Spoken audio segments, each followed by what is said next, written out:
नमस्कार। एक बड़े सवाल के साथ मैं हूं डॉक्टर प्रसून।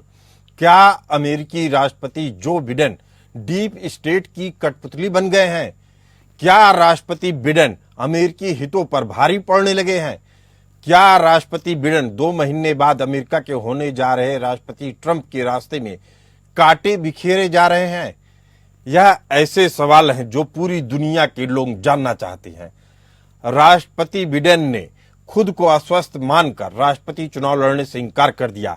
ऐसे में सवाल उठ रहा है कि कौन है जो बिडेन के कंधे पर रखकर बंदूक चला रहा है। ट्रंप के भावी राष्ट्रपति बनने के बाद कयास लगाए जा रहे थे कि अब रूस यूक्रेन युद्ध जल्द खत्म हो जाएगा। 2 महीने के मेहमान बचे अमेरिकी राष्ट्रपति जो बिडेन ने यूक्रेन को अंतर महाद्वीपीय मिसाइल हमलों की छूट देकर युद्ध की आग को भड़का दिया। यूक्रेन के इन मिसाइलों के हमले होने से पहले ही अमेरिका अपने यूक्रेन स्थित दूतावास को बंद करके सभी राजनयिकों को वापस बुला लिया। नाटो के कई सदस्य देशों ने भी रूस के खतरनाक हमलों की चेतावनी के बाद अपने दूतावास खाली कर दिए। रूस ने परमाणु हमले को लेकर अपनी रणनीति बदलने का ऐलान करके साफ कर दिया कि अब युद्ध और भड़केगा। अमेरिका के इस कदम की अमेरिका के ही कई सैन्य अधिकारियों ने कड़ी आलोचना की। अमेरिका में डीप स्टेट के अहम किरदारों में टॉप ब्यूरोक्रेट, खुफिया एजेंसियां और CIA और जॉर्ज सोरोस जैसे उद्योगपतियों के पैसे से पलने वाले NGO माने जाते हैं। माना जा रहा है यही डीप स्टेट इस तरह की भूमिका को बना रहे हैं। मौजूदा समय में डीप स्टेट के किरदारों पर आरोप है कि वह मीडिया को कंट्रोल करके या लोकतांत्रिक प्रक्रियाओं को भी बाधित करते हैं। लेकिन सवाल उठता है कि असल में डीप स्टेट कब से चर्चा में आया? क्या डीप स्टेट वास्तव में अमेरिकी राष्ट्रपति पर भी भारी पड़ता है?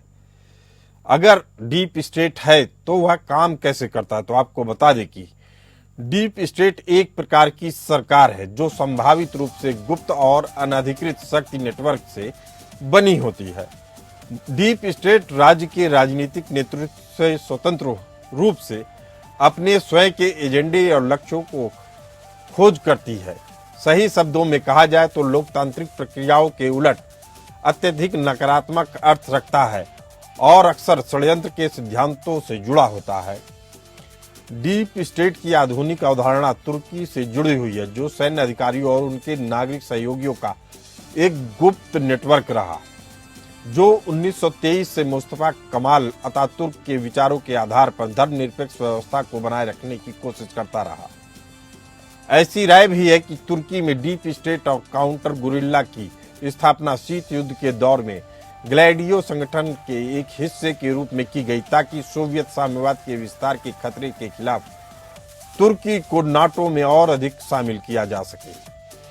कम से कम 1963 से डीप स्टेट का उपयोग सरकारी तत्वों और शीर्ष स्तरीय उद्योग और वित्त के हिस्सों को एक षड्यंत्रकारी गुट के वर्णन के रूप में किया जाने लगा। अमेरिका की बात करें तो 2016 के संयुक्त राज्य अमेरिका के राष्ट्रपति चुनाव के बाद डीप स्टेट का इस्तेमाल डोनाल्ड ट्रंप प्रशासन और रूढ़िवादी झुकाव वाले मीडिया आउटलेट्स द्वारा अत्यधिक नकारात्मक परिभाषा के साथ एक अपमानजनक शब्द के रूप में बहुत अधिक व्यापक रूप से किया जाने लगा, जो औपचारिक राजनीतिक प्रक्रिया के माध्यम से व्यक्ति शासितों की सहमति के संदर्भ के बिना संयुक्त राज्य अमेरिका को प्रभावी ढंग से संचालित करने में सक्षम है। सरल शब्दों में कहा जाए तो डोनाल्ड ट्रंप के प्रशासन के तत्वों द्वारा CIA जैसी खुफिया एजेंसियों पर अपने नीतिगत लक्ष्यों को विफल करने का प्रयास करने का आरोप भी लगाया। हालांकि डीप स्टेट की चर्चा कभी कभी एक संदिग्ध षड्यंत्र के रूप में की जाती है, लेकिन इसे एक राष्ट्र के नेता और उसकी शासक संस्थाओं के बीच राजनीतिक संघर्ष के रूप में सोचना बेहतर होगा। ट्रंप प्रशासन के अन्य समर्थकों द्वारा ट्रंप राष्ट्रपति पद के आलोचकों को बदनाम करने के लिए यह अपनाया गया था, ऐसा इस थ्योरी के खिलाफ काम करने वाले कहते हैं। 2019 की बात करें तो 2019 में द न्यूयॉर्क टाइम्स ने एक लेख प्रकाशित करके इस विचार को विश्वसनीयता दी, जिसमें तर्क दिया गया कि सिविल सेवा में डीप स्टेट को ट्रंप जैसे लोगों से लड़ने के लिए बनाया गया। डीप स्टेट के बारे में ट्रंप की चेतावनियों को एक लंबे समय से बात करने वाले बिंदु को दोहराने के रूप में संदर्भित किया गया। सरल शब्दों में समझे तो अमेरिकी राष्ट्रपति को बाधित करने या उसे मजबूत बनाने में उस नौकरशाही की भूमिका पर डीप स्टेट को लेकर कई तरीके के विचार हैं, जिसमें खुफिया एजेंसियां, टॉप ब्यूरोक्रेट्स, चंद वित्त मामलों के जानकार और चंद उद्योगपतियों की साठगांठ होती है, जो सरकार की इच्छा के बिना भी कई ऐसे फैसले करा लेते हैं जिनकी ओर राष्ट्रपति समुचित ध्यान नहीं दे पाते हैं। डीप स्टेट की भूमिका की चर्चा भारतीय उपमहाद्वीप में अमेरिका की भूमिका को संदिग्ध बनाती जा रही है। पाकिस्तान में तत्कालीन प्रधानमंत्री इमरान खान और बांग्लादेश की तत्कालीन पीएम शेख हसीना ने भी अमेरिका पर सीधे तौर पर तख्तापलट का आरोप लगा दिया। भारत में भी अमेरिका के डोनाल्ड लू जैसे राजनयिकों को डीप स्टेट का हिस्सा माना जाता रहा, जो जॉर्ज सोरस जैसे अरबपतियों के इशारे पे काम करते हैं, ऐसा माना जाता है। ऐसी आशंका भी जताई जाती है। भारत की राजनीतिक सत्ता को ये लोग लगातार कमजोर करने की कोशिश में लगे हैं। ताजा मामला अडानी का है, जिन्होंने भारत में करीब 600 मिलियन के लिए बॉन्ड जारी किया, लेकिन घूस देने के आरोप लगाकर अमेरिका की एक अदालत ने भारत के व्यावसायिक हितों पर कूटराघात किया। जानकारों की माने तो यह कार्रवाई भी डीप स्टेट की देन है। यह हम नहीं कह रहे हैं। रूसी मीडिया संस्थान की स्पुतनिक इंडिया की रिपोर्ट के मुताबिक दुनिया भर के कई जानकार अडानी समूह के खिलाफ ताजा विवाद को डीप स्टेट की साजिश मानते हैं। कहा जा रहा है कि डीप स्टेट भारत की जड़ें हिलाने के लिए मोदी सरकार को अस्थिर करना चाहती है। बाजार नियामक संस्थान भारतीय प्रतिभूति विनियमन बोर्ड यानी सेबी के खिलाफ अमेरिकी शॉर्ट सेलर हिंडनबर्ग रिसर्च की रिपोर्ट को भी डीप स्टेट की चालों की ही एक कड़ी बताया गया। स्पुतनिक इंडिया ने अपनी रिपोर्ट में कहा कि कई भारतीय संस्थाएं अल्पकालिक राजनीतिक या आर्थिक लाभ के लालच में व्यापक भू राजनीतिक संदर्भ को नजरअंदाज कर रही हैं। सीधा इशारा है उन एनजीओ के ऊपर जो अमेरिका के उद्योगपति जॉर्ज सोरस के पैसों पे पलते और बढ़ते हैं। स्पुतनिक इंडिया का दावा है कि हिंडनबर्ग को जितने दस्तावेज मिले वे भारतीयों की मदद के बिना संभव नहीं थे। डीप स्टेट में अमेरिकी प्रतिष्ठानों के एक समूह और जॉर्ज सोरस जैसे अरबपति शामिल हैं। डीप स्टेट के भारत में भी कई मोर्चे हैं, क्योंकि हिंडनबर्ग रिपोर्ट आने के बाद सेबी प्रमुख माधवीपुरी बुच के इस्तीफे और गौतम अडानी की गिरफ्तारी की मांग तेज हो जाती है। किसान आंदोलन, सीए विरोधी आंदोलन या अलग अलग जाति समूह वाले आरक्षण के लिए होने वाले आंदोलन के बारे में कहा जाता है कि इनकी फंडिंग विदेशों से होती है और विदेशों से ही ये आंदोलन ऑपरेट किए जाते हैं। अंतर्राष्ट्रीय मामलों के जानकार बराबर चेतावनी देते रहे हैं कि डीप स्टेट की मदद से आंदोलनों के जरिए भारत में राजनयिक, सामाजिक और आर्थिक उथल पुथल मचाई जा सकती है और इसकी कोशिशें भी हो रही हैं। सूत्रों ने इस बात पर चिंता जताई कि डीप स्टेट के लोगों को कुछ भारतीयों का भी साथ मिल रहा है। इसमें कथित तौर पर विपक्षी नेता, प्रतिद्वंदी व्यवसायी और सरकार के कुछ लोग भी शामिल हैं। राहुल गांधी के खिलाफ भाजपा भी इन आरोपों को दोहराती है। भारत की तेजी से बढ़ती अर्थव्यवस्था से दुनिया के कई देश और कारोबारी परेशान हैं। डीप स्टेट वाली ताकतों का मानना है कि भारतीय बाजार में उथल पुथल का सीधा असर लाखों मध्यम वर्गीय लोगों और निवेशकों पे पड़ेगा और अफरा तफरी मच सकती है, जिससे राजनीतिक सत्ता भी कमजोर होगी। हालांकि भारत के मामले में ऐसा नहीं हो सका और भारतीय बाजार इस रोलर कोस्टर को आसानी से पार कर लिया, जिसका उदाहरण है कि आज अडानी के 10 में से 9 शेयरों के दाम बढ़ गए हैं। इसी मुद्दे पर चर्चा करने के लिए हमारे साथ मौजूद हैं हरिमोहन कौशिक जी, जियो पॉलिटिकल एक्सपर्ट, और अश्विनी राणा जी अर्थशास्त्री। आप दोनों मेहमानों का बहुत बहुत स्वागत है। भारत में जो संकट है वो तो है ही है, लेकिन ये संकट अमेरिका के लिए भी कितना बड़ा है।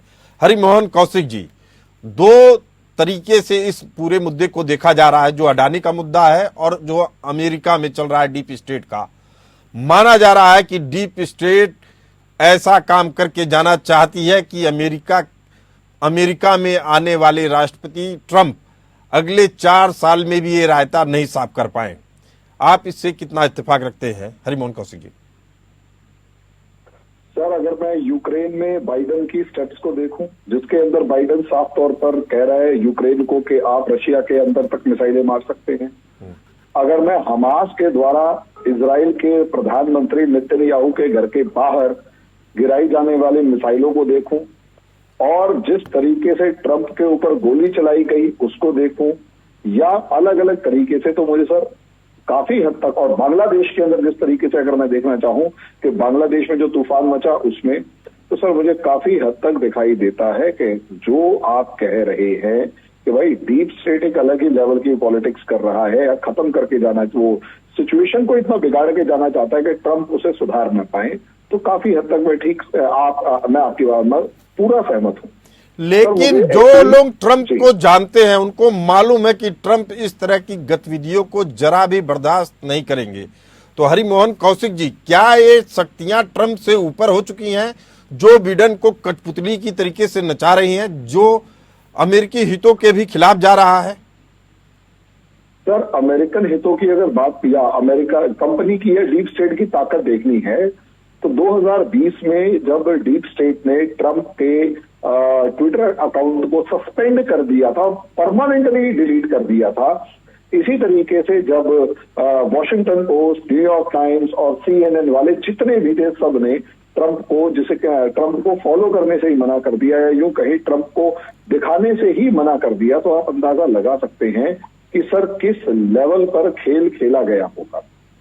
मैं उसी चीज की तरफ इशारा करना चाहता हूं कि सोचिए सर किस लेवल पर खेल खेला गया हो। मैं वो तो सर अल्टीमेटली अगर आप इसे देखते हैं मोहम्मद यूनुस की फॉर्म में, तो यूनुस की आपको Barack Obama, Biden, Hillary Clinton, George Soros के बेटे, इवन जॉर्ज सोरोस तक के साथ बहुत बढ़िया वाला कनेक्शन नजर आएगा। और जिस तरीके से यूनुस को काउंटर करने के लिए अडानी जी ने कहा कि तुमने अब मिलियंस ऑफ डॉलर का जो बिल है वो पे करो वरना हम तुम्हें बिजली नहीं देंगे, तो सर सोचिए उसके बाद पूरे के पूरे लेवल पर अडानी के ऊपर हमले, केन्या के अंदर $2 बिलियन का जो प्रोजेक्ट था वो खत्म करवा देना, अमेरिका में $10 बिलियन की जो इन्वेस्टमेंट थी उसके कहीं ना कहीं लटका के खड़ा कर देना, ये दिखा रहा है कि डीप स्टेट असलियत में। अच्छा, सबसे बड़ी बात, अडानी को जिस चीज की पनिशमेंट मिल रही है वो ट्रंप की तारीफ करने की पनिशमेंट मिल रही है, क्योंकि उन्होंने एक ट्वीट किया था कि ट्रंप बहुत विजनरी लीडर है। शॉर्ट में सर कि पूरी दुनिया डीप स्टेट वर्सेस रेस्ट की फॉर्म में बटी हुई है। एक वो लोग हैं जो एग्जिस्टिंगली डीप स्टेट की फॉर्म में हैं और दुनिया पर कब्जा जमाए बैठे हैं, और दूसरे वो लोग हैं जिसमें एलन मस्क भी शामिल है जो इस डीप स्टेट के इस वर्चस्व को खत्म करने में लगे हुए हैं और एक नया सिस्टम कम से कम पैरेलल खड़ा करने की कोशिश कर रहे हैं। लेकिन मुझे लगता है कि आने वाले 2 महीने बेहद ही भारी पड़ेंगे अमेरिका को और साथ ही ट्रंप को। ट्रंप वो शख्स हैं जिन्होंने अमेरिकी राष्ट्रपति चुनाव जीतते ही अमेरिकी डीप स्टेट और उस इकोसिस्टम को चेतावनी दे दी थी कि अगर आप में सुधार नहीं आया तो आप पे कड़ी कार्रवाई की जाएगी। लेकिन हुआ असर उल्टा। पता चला कि ट्रंप जिन देशों को प्रायोरिटी पे रखना चाहते थे उन्हीं देशों के खिलाफ साजिश से शुरू हो गई और ऐसी हालात पैदा किए जा रहे हैं अमेरिका की तरफ से कि ट्रंप क्या कोई भी राष्ट्रपति एक बार युद्ध की आग में झोंका गया तो दोबारा निकलना मुश्किल होगा। ऐसी परिस्थिति में हमारे साथ मौजूद है सुनी राणा जी। क्या दुनिया की अर्थव्यवस्था में भी बड़ा बदलाव देखने को मिलेगा? देखिए कि अभी जो थोड़ा सा पीरियड है, ये जो गैप पीरियड है कि राष्ट्रपति बनने तक, उसके ओथ लेने तक, तब तक ये जो ताकतें हैं, कोई समय था अमेरिका में CIA जो है वो सरकारी जो तंत्र था वो सब जगह इस प्रकार से कंट्रोल करता था, लेकिन आज ये ताकतें वहां पर खड़ी हो गई और इनकी कोई अकाउंटेबिलिटी नहीं है। अगर देश के लिए अगर कहा जाए तो इनकी कोई अकाउंटेबिलिटी नहीं है, लेकिन ये चाहते हैं कि इनका वर्चस्व सारे विश्व में जहां जहां ये बना सकते हैं और छोटे जो कंट्रीज हैं उसके अंदर उनका वर्चस्व बनाकर जो है अपनी टर्म्स के ऊपर, कंडीशन के ऊपर वहां पर ये जो पूरा मार्केट कैप्चर करना, बिजनेस करना, उस तरह पे ये करना चाहते हैं। लेकिन पूरे विश्व में इसका कोई असर नहीं होगा। जैसे कि अपने हरिमोहन जी भी कह रहे थे कि अभी जो ट्रम्प एक बार आने के बाद वो किस प्रकार से एक्टिव होते हैं, एक्टिव मोड में आते हैं और ऐसी सभी ताकतों के ऊपर शिकंजा करते हैं, वो उनके सर्वाइवल के लिए भी बहुत जरूरी होगा। क्योंकि ये ताकतें चाहती हैं कि ट्रम्प के आने से पहले हम जहां जहां हो सकता है अपने लोगों को इन प्लांट कर दें, ताकि सत्ता परिवर्तन के बाद भी जो तंत्र है वो हमारे हाथों में रहे। तो ये अब ट्रम्प को ही डिसाइड करना पड़ेगा कि वो क्या स्वतंत्र रूप से काम करना चाहते हैं या नहीं। अगर करना चाहते हैं तो इन लोगों को जो है उसको कुचलना होगा, इन ताकतों को, नहीं तो अश्विनी उसके लिए जी, काम। एक चीज ये भी देखी जा रही है कि अगर माना जाए कि ट्रम्प बहुत सख्त प्रशासक हैं और बड़े मजबूत राष्ट्रपति हैं, उसके बावजूद ये संभव नहीं है कि वो अकेले हर एजेंडे पे, हर मुद्दे पे, हर बात पे अपनी बात रख पाएं, क्योंकि उनके सामने पूरा महासागर पड़ा हुआ है। उसमें से कुछ मुद्दों को तो चुनना होगा और डीप स्टेट इसी का फायदा उठाती है। वह उन मुद्दों की ओर ध्यान देती है जिससे पूरे ताने बाने को बिगाड़ दिया जाए और जिसकी तरफ सीधे तौर पे राष्ट्रपति का ध्यान न हो। ऐसी स्थिति परिस्थिति में जहां तक अर्थव्यवस्था की बात की जाए, इकोनॉमी की बात की जाए, तो पहला मुद्दा यही बन जाता है कि अमेरिकी राष्ट्रपति युद्ध देखेंगे कि आर्थिक मामलों को देखेंगे, जिसमें दुनिया भर के बाजारों पर मोनोपोली लाना है। और मोनोपोली ही नहीं लाना है, ऐसा भी लग रहा है कि जॉर्ज सोरोस जैसे लोग अब केवल इससे संतुष्ट नहीं है कि उनकी दुनिया भर के बाजारों में बादशाहत है, अब वो चाहते हैं कि बाजारों के साथ साथ राजनीतिक गलियारों में भी उनकी बादशाहत मानी जाए। ऐसे में डोनाल्ड ट्रंप के लिए चुनौती है या पूरी दुनिया की लोकतांत्रिक सरकारों के लिए, और वित्त बाजार पे इसका क्या असर दिखेगा? अश्विनी जी। नहीं, ट्रंप के लिए निश्चित रूप से चुनौती है, क्योंकि वो इतना खेल बिगाड़ के जा रहे हैं कि उसको ठीक करने के लिए ट्रंप को मुश्किल जरूर आएगी। और जहां तक आपने कहा कि वो अपना युद्ध रोके या अपना इकोनॉमी को ठीक करे, तो उनके लिए दोनों को बैलेंस करना बहुत जरूरी होगा। क्योंकि जो उन्होंने एक शब्द कहा है, एक वाक्य कहा है कि मैं युद्ध रोक दूंगा, तो उनकी क्रेडिबिलिटी के ऊपर भी उसका असर पड़ता है। तो निश्चित रूप से वो कुछ ना कुछ ऐसा प्रयास तो करेंगे, लेकिन क्योंकि वो खुद एक बिजनेस माइंडेड आदमी है, तो वो इकोनॉमी को तो साइड लाइन होने देंगे, उसकी प्रायोरिटी तो उनकी रहेगी। क्योंकि अगर अमेरिका जो सर्वाइवल है वो बेसिकली उनके जो आर्थिक तंत्र है, अर्थव्यवस्था है, उसी के ऊपर है। और उसके कारण से ही वो बाकी जो विश्व में बाकी देशों के ऊपर भी जो कमान कर रहा है या जिस तरह से अपना वर्चस्व चला रहा है, तो वो ही उसकी प्रायोरिटी होगी। लेकिन उसको भी युद्ध जैसी स्थिति को भी वो इग्नोर नहीं करेगा, क्योंकि अगर युद्ध होता है तो युद्ध में तो सभी के लिए नुकसान होने वाला है। यानी सभी के लिए नुकसान होने वाला है, ये तो सबको समझ में आ रहा है। लेकिन इस युद्ध की आग को जो भड़काया गया है जो बिडेन प्रशासन की ओर से, जिसके बाद ट्रंप ने अपनी प्रशासनिक सिफारिशों के साथ ऐसे तत्वों पे कार्रवाई भी शुरू कर दी है। लेकिन फिर मैं कह रहा हूं हरिमोहन कौशिक जी, असर नहीं दिख रहा है, इसके पीछे क्या कारण दिख रहे हैं आप? और क्या आने वाले 2 महीने वास्तव में ट्रंप को बहुत भारी पड़ेंगे कि दोबारा से यू टर्न लेना अमेरिकी प्रशासन के लिए, इवन राष्ट्रपति ट्रंप के लिए भी बहुत मुश्किल हो जाएगा? सर एक्चुअली मुझे जो दिखाई देता है ना, वो 2 मिनट में सारा काम होता हुआ दिखाई नहीं देता। जैसे मान लिया अभी एकदम से गए और जाते ही 24 घंटे वाला एक डायलॉग जो दिखाई दे रहा है कि भाई मैं 24 घंटे में युद्ध रुकवा दूंगा। सर एक्चुअली क्या है ना, एक ऐसे एंड पर लाकर युद्ध रुकवाया जाए जिसके बाद दोनों पक्ष संतुष्ट हो या कम से कम शांत हो और लंबे समय तक शांत हो, वो डायलॉग सर महीनों साल भर चलते हैं। हाँ, यहां अगर सोचकर देखिए, बाइडन की इस हरकत की वजह से मान लिया रशिया एग्रेशन में आके कुछ न्यूक्लियर वेपन या मिसाइल्स, क्योंकि कल आईसीबीएम मिसाइल यूक्रेन के ऊपर मारी गई है, तो वो इस तरीके की मिसाइल्स यूज करते करते कुछ ऐसा कदम उठ जाए जिससे कुछ ज्यादा बड़ा नुकसान हो जाए और वहां से वापस आना। मुझे तो लगता है मोहन कौशिक जी आईसीबीएम की बात कर रहे हैं आप, इंटर कॉन्टिनेंटल बैलिस्टिक मिसाइल की, ये तो परमाणु बम ले जाने के लिए है। ये तो एक संदेश दे दिया रसिया ने। रसिया की न्यूज एजेंसी स्पुतनिक इंडिया ने भी कहा है कि इस षड्यंत्र का शिकार पूरी दुनिया हो रही है, डीप स्टेट का। यानी चुनी हुई सरकार की इच्छा के खिलाफ जाकर डीप स्टेट, और डीप स्टेट में एक बार मैं फिर दोहरा दूं, उसमें बताया जा रहा CIA शामिल है, वित्त मामलों के जानकार ब्यूरोक्रेट शामिल हैं और जार सूरज जैसे उद्योगपति शामिल हैं, जो किसी भी कीमत पर सत्ता पर बनी अपनी पकड़ को खोने के लिए तैयार नहीं है। और स्पुतनिक ने यह भी आगाह किया है कि भारत को अब अपने जय चंदों से सतर्क रहने की जरूरत है, उन पर कार्रवाई करने की जरूरत है। इस चेतावनी को आप कितना संजीदगी से लेते हैं हरिमोहन कौशिक जी? सर देखिए, मैं इस संजीदगी से, मेरे तक तो वो युद्ध, मतलब भारत तक तो युद्ध जिस तरीके से आएगा सो आएगा। यूरोप के लोगों में 3 देशों ने अपने घरों में अपने देश के लोगों को ट्रेनिंग देना शुरू कर दिया है कि अगर न्यूक्लियर वॉर हुआ तो कैसे बचेंगे। यूरोप में थोड़ा थोड़ा पैनिक दिखाई देने लग गया है, एकदम से सामान भरना शुरू कर चुके हैं।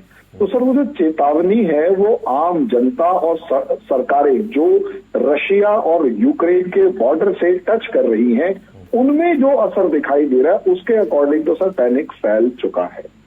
वो असर सबसे ज्यादा है कि पैनिक फैल चुका है, और ना चाहते हुए भी अगर ये वॉर बढ़ता है, स्पिल ओवर होता है अगले 2 महीने में, जो कि दिखाई दे रहा है।